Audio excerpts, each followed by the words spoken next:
기도드리시겠습니다. 우리에게 생명을 주시는 주님, 주님의 사랑과 능력 안에서 이 모든 질병과 역경을 이겨낼 힘을 주시니, 지혜를 주시니 감사합니다. 모든 이름 위에 뛰어나신 이름, 우리 주 예수 그리스도의 이름으로 기도드렸습니다. 아멘. 자, 오늘은 신의 한 수라는 말씀으로 주님의 은혜를 함께 나누도록 하겠습니다. 여러분, 클레오파트라는 다들 들어보셨을 겁니다. 이 여성의 코가 조금만 낮았어도 세계의 역사가 바뀌었을 것이라고 하는 이집트의 여왕입니다. 절세 미녀라는 이 클레오파트라가 신의 한 수를 둔 적이 있습니다. 원래 클레오파트라에겐 로마의 최고 권력자인 카이사르라고 하는 애인이 있었습니다. 그래서 로마 제국의 힘을 이용해서 이집트를 부강하게 만들었습니다. 그런데 카이사르가 그만 암살당한 겁니다. 지금까지는 카이사르를 등에 업고 큰 소리를 쳤는데 이제 국제사회에서 이집트가 위협을 받게 되었습니다. 큰 위기가 찾아온 것입니다. 바로 그때 로마의 2인자인 안토니우스가 자신을 만나고 싶어 한다는 전가를 보내온 겁니다. 클레오파트라에게는 또 다른 기회가 찾아왔습니다. 이 안토니우스의 마음만 빼앗으면 다시 이집트와 자신의 위치가 견고해질 수 있는 찬스가 온 것이죠. 클레오파트라는 안토니우스를 초청해서 매우 화려한 파티를 열었습니다. 최고급 술과 최고급 음식과 최고의 악단과 댄서들을 동원했습니다. 하지만 가만 보니 안토니우스는 그닥 기뻐하지 않는 겁니다. 왜냐하면 안토니우스에겐 지금 심각한 고민이 있었기 때문입니다. 그 고민은 계속되는 전쟁으로 군 자금이 바닥나 있었기 때문입니다. 뿐만 아니라 안토니우스의 심신도 매우 지쳐 있었습니다. 하지만 클레오파트라가 그 사실을 모를 리가 없죠. 다 알고 있었습니다. 클레오파트라는 파티 중간에 안토니우스한테 건배 제의를 합니다. 그리고 안토니우스가 보는 앞에서 자신의 한쪽 귀에서 빼낸 진주 귀걸이를 와인잔에 빠뜨렸습니다. 진주 한 알 정도야 아무것도 아닐 수도 있겠죠. 하지만 문제는 클레오파트라가 와인 속에 빠뜨린 그 진주가 엄청나게 귀하고 비싼 진주였다는 것입니다. 이 진주는 전설 속의 진주, 그리스 로마 신화에서 아름다움과 사랑의 여신인 아프로디테가 착용했다고 알려진 전설의 진주였습니다. 이집트 왕가의 대대로 내려오는 매우 값비싼 갑오였던 그 진주를 와인잔에 퐁당 빠뜨린 겁니다. 그러자 놀랍게도 와인잔에 떨어진 진주는 부글부글 거품을 내면서 녹아내리기 시작합니다. 진주가 다 녹자 클레오파트라는 안토니우스 보란 듯이 그 와인을 원샷합니다. 그리고 한 잔 더 따르라고 하죠. 그러면서 다른 귀에 남아있던 나머지 진주 귀걸이마저도 와인잔에 빠뜨리려고 합니다. 바로 그때 안토니우스는 클레오파트라의 손을 덥석 잡습니다. 이보시오 클레오파트라, 그러지 마시오. 그러지 말고 우리 얘기 좀 합시다. 안토니우스는 클레오파트라의 배짱과 패기 그리고 엄청난 재력에 홀딱 반하게 된 것입니다. 클레오파트라에게 완전히 넘어간 거죠. 그날부터 둘은 연인이 되고 운명 공동체가 되었습니다. 물론 어떻게 진주가 와인에 녹을 수 있겠습니까? 그래서 역사학자들은 클레오파트라가 일부러 식초가 아주 많이 포함된 와인에 진주를 빠뜨린 거라고 합니다. 어찌됐건 클레오파트라는 이 신의 한 수로서 안토니우스의 마음을 사로잡고 이집트와 로마를 자기 마음대로 주무를 수가 있었습니다. 이렇듯 신의 한 수는 우리 인생을 바꿀 수도 있습니다. 그리고 오늘 본문에도 우리 인생 전체를 바꿀 만한 신의 한 수가 있습니다. 그것도 여러 개가 있습니다. 그렇지만 우리의 상식과 세상의 지식으로서는 도무지 이해가 되질 않는 신의 한 수들입니다.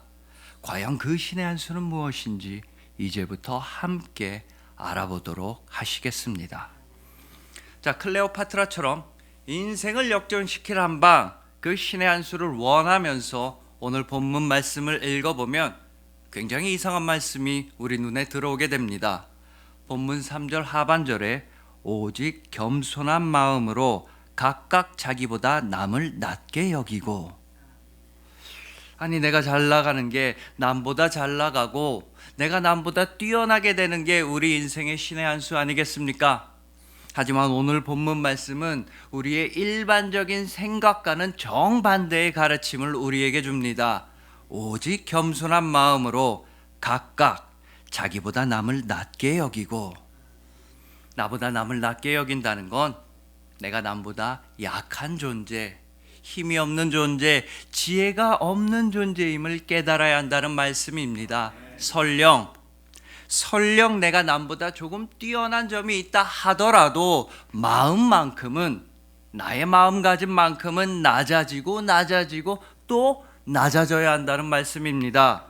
이건 세상의 가르침과는 반대되는 말씀입니다. 세상에서 말하는 겸손도 이 정도는 아닙니다. 이러면 가식이라고 합니다. 하지만 우리는 세상의 상식이 아니라 하나님 앞에서 살아가는 그리스도인입니다. 그리스도인은 하나님 앞에서 낮아지고 동시에 다른 사람들 앞에서 낮아지는 사람들입니다. 그럼으로써 하나님을 섬기고 우리의 이웃들을 섬기는 사람이 그리스도인입니다. 그리고 하나님께서는 겸손한 사람, 하나님 앞에서 낮아지는 사람에게 능력과 강함을 주십니다. 고린도후서 12장 10절에 사도 바울의 놀라운 고백이 있습니다. 이는 내가 약한 그때의 강함이라. 이는 내가 약한 그때의 강함이라. 그 이유는 하나님이 사도 바울에게 직접 말씀하셨습니다. 바로 앞절인 고린도후서 12장 9절에서 하나님은 직접 내 능력이 약한 데에서 온전하여짐이라 라고 사도 바울에게 말씀하셨습니다. 그러니 사도 바울은 오히려 크게 기뻐했습니다. 심지어 자신의 여러 가지 약한 것들에 대해서 자랑한다고까지 말합니다. 이처럼 우리가 낮아진다는 것은, 우리가 우리의 연약함을 인정한다는 것은, 우리의 연약함을 기뻐하고 자랑한다는 말의 의미는 우리가 하나님의 강하심, 하나님의 능력, 하나님의 역사하심만을 인정한다는 뜻입니다. 바로 이때 우리의 믿음이 강해집니다. 우리의 기도와 간구가 강력해집니다. 연약한 우리를 통해서 일하시는 하나님을 볼 수가 있습니다. 우리는 영광스러운 목격자가 되고 동역자가 됩니다. 하나님께서는 가장 약한 사람들을 도와주시고 그들의 목소리를 들어주시는 분이기 때문입니다. 그렇기에 우리는 오늘 본문 말씀대로 스스로를 낮출 수 있어야 합니다. 그리고 그때 하나님께서 일하십니다. 만왕의 왕이셨던 예수님께서 스스로 종이 되시고 제자들의 발을 닦아주신 것을 기억하십시오. 우리 또한 주님을 따라 낮아지고 나보다 남을 높게, 나보다 남을 귀하게 여겨야 합니다. 이것이 바로 오늘 본문에서 배우는 우리 인생의 신의 한 수입니다. 하나님께서는 겸손하고 낮아지는 우리와 함께 하시고 하나님의 능력과 위대하심을 우리를 통해서 드러내시기 때문입니다. 그리고 지금이야말로 우리가 낮아져야 하는 때입니다. 이 질병, 이 고난과 역경과 어려움 가운데서 우리는 낮아져야 합니다. 이건 절대로 우리가 이 질병에 졌다는 뜻이 아닙니다. 우리가 오직 하나님 앞에서 낮아지고 강하고 능하신 하나님만을 바라보며 기도해야 한다는 뜻입니다. 지금이야말로 하나님을 인정하고 하나님을 의지해야 하는 때입니다. 하나님을 의지하십시오. 하나님을 믿으십시오. 그분은 지금처럼 연약한 우리를 반드시 도와주는 분이십니다. 오직 낮아지고 또 낮아지는 마음으로 하나님의 긍휼하심을 간절히 구하는 여러분들을 주님의 이름으로 축복합니다. 자, 하나님과 다른 사람들 앞에서 낮아지는 마음의 다음으로 오늘 본문 4절에서는 각각 다른 사람들의 일을 돌보라고 말씀합니다. 그뿐 아니라 오늘 본문 전체가 한 마음으로 사랑하며 다른 사람을 위해 애쓰고 수고하라고 말씀합니다. 그런데 다른 사람을 위해서 수고하고 애쓰는 것이 어떻게 우리 인생의 신의 한 수가 될 수 있을까요? 내 밥그릇 챙기기도 어려운 이 세상에서 일단 나부터 잘 먹고 잘 살아야 남을 도와줄 수 있는 거 아닙니까? 하지만 그렇지 않습니다. 우리는 나보다 남을 위해서 일할 때 더 놀라운 능력을 발휘할 수 있습니다. 나보다 다른 사람을 위해서 애쓰고 수고할 때 우리가 더욱 훌륭하고 좋은 사람이 됩니다. 자, 많은 회사에서 상사분들이 윗사람들이 이렇게 말을 자주 합니다. 이봐 자네, 지금부터 아주 획기적이고 아주 혁신적인 프로젝트 하나 가져와봐. 대단한 보고서 한번 올려봐. 그러면 자네는 바로 승진이야. 그 순간부터 우리의 사고가 정지됩니다. 아무 생각이 나질 않습니다. 획기적이고 혁신적인 프로젝트 만드는 거 진짜 어렵습니다. 나의 승진을 위해서는 신의 한 수를 두기가 이렇게 어렵습니다. 하지만 우리 모두는 잘 알고 있습니다. 우리가 언제 신의 한 수를 두는지를. 오목을 두건 장기를 두건 바둑을 두건 우리가 그야말로 놀라운 신의 한 수를 둘 때는 언제입니까? 바로 훈수를 둘 때입니다. 훈수를 두면 기가 막힌 한 수가 나옵니다. 이 훈수는요, 심지어 대충 해야 더 잘 둡니다. 심각하게 장기를 두고 있는 두 사람이 있다고 해봅시다. 내기가 걸렸는지 정말 전심전력으로 기를 쓰고 애를 쓰고 머리를 써서 어떻게든 둘이 이기려고 장기를 두고 있는 상황입니다. 그런데 그냥 지나가는 사람이 내 눈에는 보입니다. 어디 둬야 이기는지 딱 보인단 말입니다. 뭐 그냥 노력하고 고민한 것도 아닌데 말입니다. 이렇게 지나가다가 쓱 한마디 던지죠. 여기 두면 외통수네. 여기 두면 이기는 거 아니야? 놀랍습니다. 신의 한 수입니다. 그리고 멱살 잡히기 전에 도망치면 됩니다. 훈수의 핵심은 내가 장기를 두는 당사자가 아니라는 겁니다. 나를 위해 두는 것이 아니라 남을 위해 두는 것이 훈수입니다. 그러면 우리는 놀라운 신의 한 수를 발견할 수 있게 됩니다. 이것은 관점이 달라져서 그런 겁니다. 시야가 달라져서 그런 겁니다. 다르게 보고 넓게 볼 수 있게 되어서 훈수는 기가 막힌 한 수가 됩니다. 그러나 만약 내가 내 일에만 매몰되어 있으면, 내 일에만 붙잡혀 있으면 우리의 시야는 좁아집니다. 마치 경마장의 경주마처럼 앞만 보게 되고 좁은 데만 보게 됩니다. 그러다 보면요, 내가 원래 가지고 있던 능력이나 실력도 다 발휘하지 못할 때가 많습니다. 하지만 내가 아니라 내 이웃, 내 옆에 사람, 나보다 다른 사람을 위해 일을 할 때 우리는 놀라운 능력을 발휘할 수 있습니다. 물론 훈수처럼 간단하고 쉬운 일만 그런 거라고 말씀하실 수도 있겠습니다. 하지만 그렇지 않습니다. 여러분들 모두가 잘 기억하고 계십니다. 2007년도에 대한민국을 어렵게 하고 힘들게 하고 슬프게 했던 하나의 사건이 일어났습니다.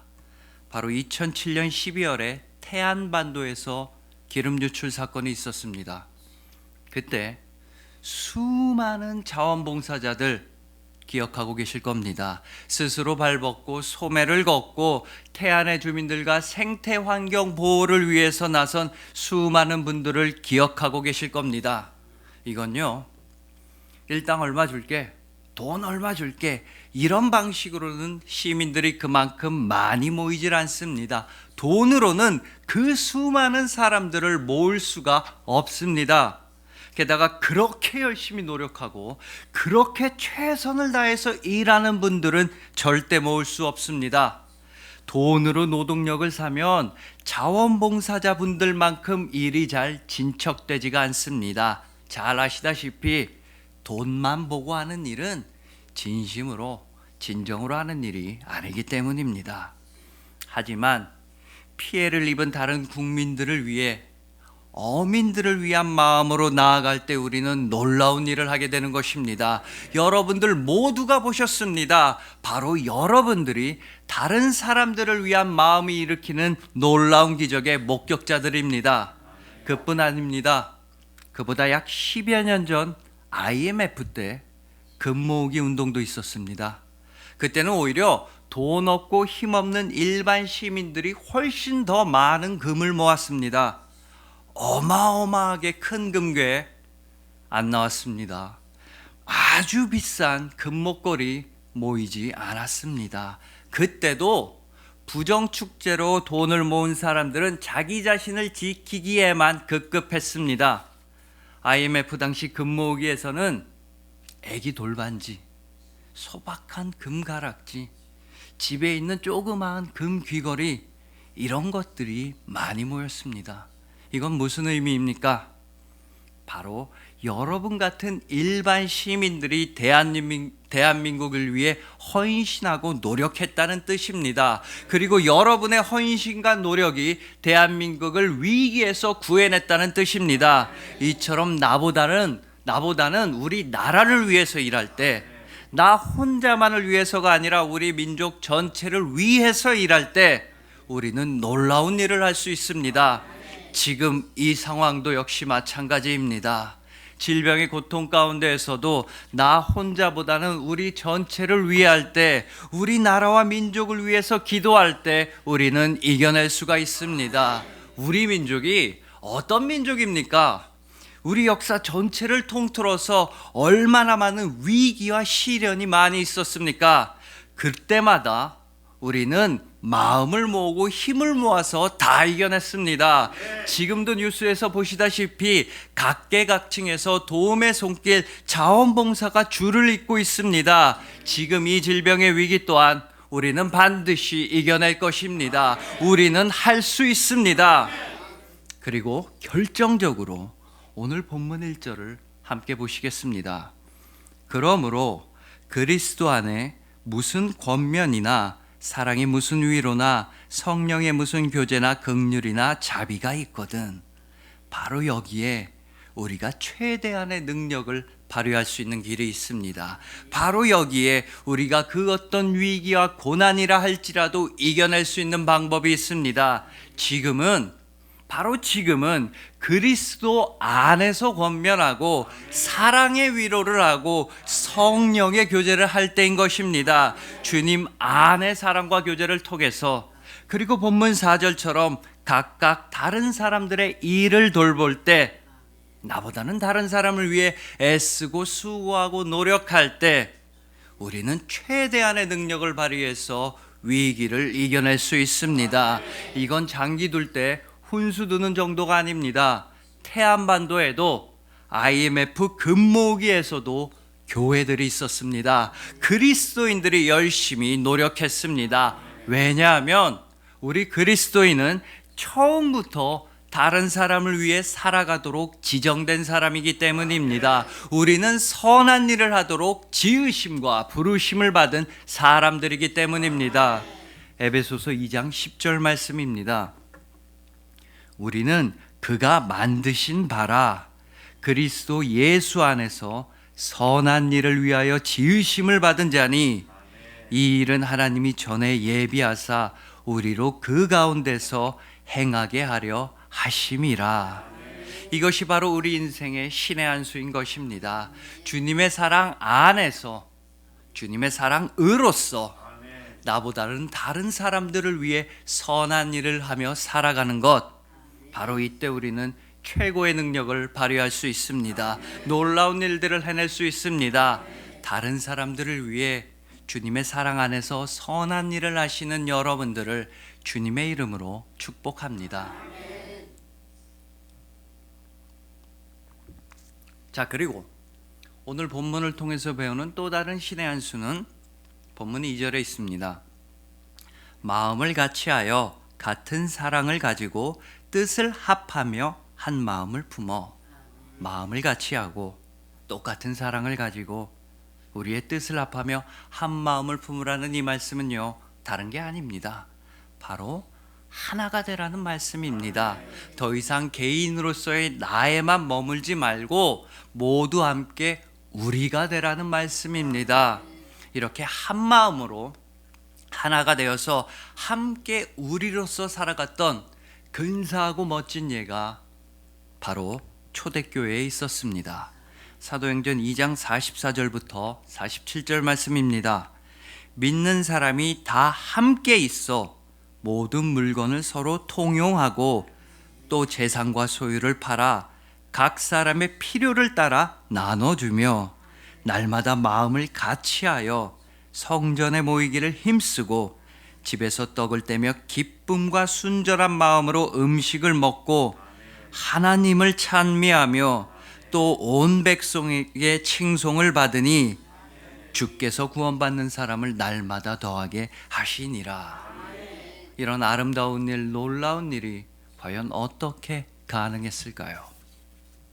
아무도 초대교회 그 아무도 내 것을 내 것이라고 주장하지 않았기 때문입니다. 내 소유권을 주장하지 않았기 때문입니다. 왜냐하면 우리 거니까. 내 것도 우리 거, 네 것도 우리 거. 바로 이런 마음이었습니다. 우리는 한 몸, 우리는 한 마음이라는 단단한 믿음이 있었기 때문에 초대교회는 이렇게 아름답게 살아갈 수 있었습니다. 그리고 나 혼자에만 머물지 않고 우리가 되는 데 있어서, 다 같이 우리가 되는 데 있어서, 모두 한 마음이 되는 데 있어서 우리나라 대한민국 국민들은 매우 탁월한 능력을 보여줍니다. 자, 생각해 보십시오. 전 세계에서 우리라는 말을 가장 많이 사용하고 우리라는 말을 가장 좋아하는 나라 어딘지 다들 아시겠죠? 바로 우리나라입니다. 우리나라. 그래서 여러분들이 잘 아시는 표현, 여러분들이 매일매일 사용하시는 표현을 외국 사람들이 들으면 경악을 금치 못합니다. 우리 남편, 우리 와이프. 영어로 번역하면 our husband, our wife입니다. 우리 모두의 남편, 우리 모두의 아내입니다. 그리고 혼자 사는 사람들도 이렇게 말합니다. 분명히 혼자 사는데, 야, 우리 집에 놀러 와. 너 누구랑 같이 사니? 아니, 우리 집엔 나 혼자 사는데. 또 무남 동료 외동딸도 이렇게 말하죠. 자식이라곤 자기 혼자면서 우리 엄마, 우리 아빠. 그러니 한국 교회 희망이 있습니다. 우리나라 교회 소망이 있습니다. 여기에 모이신 여러분들 중에 절대로 내 교회, 내 목사님 이렇게 말씀하시는 분 한 분도 안 계십니다. 심지어 목사님들도 내 교회라고 하지 않으십니다. 그 어떤 목사님도 내 교회에 오신 여러분들 환영합니다 이렇게 말씀하지 않으십니다. 교회는 우리 모두의 교회인 것입니다. 우리 모두가 함께 살아가고 함께 신앙생활하는 교회인 것입니다. 나만 믿고 나만 구원받는 게 아닙니다. 우리 모두 함께 믿고 함께 찬양하고 함께 기도하고 함께 구원받는 것입니다. 그리고 교회에는, 우리의 신앙 공동체에는 확실한 중심이 있습니다. 확실한 구심점이 되어주시는 분이 있습니다. 우리는 모든 예배마다 그분을 부릅니다. 예수님께서 알려주신 기도, 주기도문은 어떻게 시작합니까? 하늘에 계신 우리 아버지요, 우리 아버지요. 이제 우리는 하나님 아버지 안에서 한 가족입니다. 절대로 떨어지거나 절대로 헤어질 수 없는 가족, 믿음의 가족입니다. 그리고 이건 제가 드리는 말씀이 아닙니다. 예수님께서 하신 말씀입니다. 마가복음 3장을 보면요, 예수님께서 사람들한테 말씀하실 때 예수님의 어머니와 동생들이 와서 예수님을 찾은 적이 있습니다. 그때 예수님께서는 우리 입장에서는 도저히 이해가 될 수 없는 말씀을 하십니다. 마가복음 3장 33절에서 누가 내 어머니이며 동생들이냐? 누가 내 어머니며 동생들이냐? 그러니까 지금 저기 밖에서 나를 찾는 사람들은 내 어머니, 내 동생들이 아니라는 겁니다. 그리고 이어서 말씀하십니다. 둘러앉은 자들을 보시며 이르시되 내 어머니와 내 동생들을 보라. 누구든지 하나님의 뜻대로 행하는 자가 내 형제요 자매요 어머니이니라. 예수님의 말씀을 듣기 위해 둘러앉은 사람들이 내 어머니, 내 동생들이라고 말씀하십니다. 하나님 아버지의 뜻대로 행하는 사람들이야말로 예수님의 형제, 예수님의 자매, 예수님의 어머니라고 말씀하십니다. 바로 여러분들이 예수님의 형제요 자매라고 말씀하십니다. 예수님의 음성을 듣는 여러분들이, 하나님 아버지의 뜻대로 살아가는 여러분들이 예수님의 가족이라고 분명히 말씀하십니다. 지금까지 우리는 우리 인생의 신의 한 수에 대해 알아보았습니다. 하지만 진짜 신의 한 수는 따로 있었습니다. 즉 진짜 신이신, 참 신이신 예수님께서 두신 한 수가 있습니다. 그건 바로 여러분을 가족으로 선택하신 겁니다. 여러분을 사랑하신 것입니다. 예수님의 신의 한 수 덕분에 우리는 하나님 아버지 안에서 한 가족이 되었습니다. 우리는 주님의 사랑 안에서 하나입니다. 항상 기억하시길 바랍니다. 그리하여 나보다 남을 낮게 여기고 나보다 다른 사람들을 위해 살아가시는 여러분들, 하나님 아버지 안에서 믿음의 가족, 사랑의 가족, 예수님의 가족이 되신 여러분들 모두가 한 마음 한 뜻이 되어 이 질병을 반드시 이겨내실 여러분들을 진심으로 사랑하고 축복합니다. 기도드리겠습니다. 우리를 가족으로 선택하신 주님, 주님의 사랑 안에서 우리는 한 마음 한 뜻을 품은 가족이 되었습니다. 하나가 되었습니다. 그러니 우리는 문제와 질병만을 바라보는 것이 아니라 우리의 아버지 하나님만을 바라봅니다. 연약한 우리를 버리지 않으시고 친히 돌보시고 고쳐주시는 아버지만을 의지합니다. 우리를 사랑하시고 우리를 품어주시니 감사합니다. 모든 문제와 고난을 이겨낼 수 있는 힘과 지혜를 넉넉하게 부어주시니 감사합니다. 우리는 주님의 사랑 안에서 승리하는 그리스도인입니다. 우리에게 영원한 생명을 주시는 우리 주 예수 그리스도의 이름으로 기도드렸사옵나이다. 아멘.